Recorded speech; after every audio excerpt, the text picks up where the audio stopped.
Teacher ako sa Philippine Cultural College. Tapos yung Philippine Buddha Care Academy. Then, nag-work ako sa Tzu Chi Foundation. Chinese language, Mandarin, meron din math. Yung pamilya ko nasa Hong Kong. Bale, nung 2009, pumunta ako ng Taiwan, nagpa-check up. Tapos nalaman may brain tumor.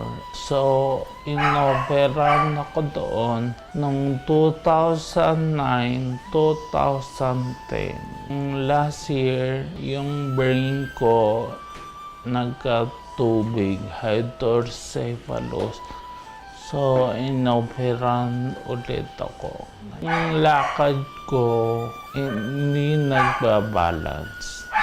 Sabi ko, since nandiyan na, life must go on din. Sige, operate, pina-operate. After yung operation, bali yung pina-therapy, ganyan. Yung naapektuhan yung pagsasalita, tapos yung lakad. So, dapat i-fight back ko siya. Nag-continue ako sa therapy niya. Noong 2007, huminto ako sa pagtuturo. Naging desktop publisher ako sa Tzu Chi Foundation. So, kinontinue ko yung work ko. Hindi ko na inisip yung naging sakit ko. Go on pa rin, ganyan yung life. Yung through isang friend ko, yung nurse ko, si Ray.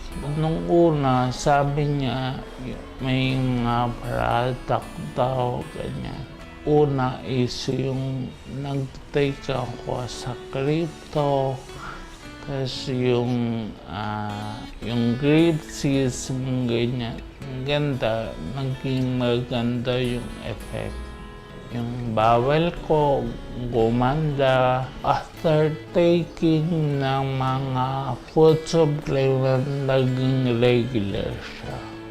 Yung pagtatik ng mga food supplement, kuminis yung skin ko, nawala yung rashes, na-improve yung katawan through yung sa mga food supplement. Malaking tulong yung pag-introduce sa akin yung mga product. Natanggal na nga yung tumor. Yung pag-recover ko, nadagdagan o napa-straighten through yung mga product. This June, babalik ako sa Taiwan para mag-check up.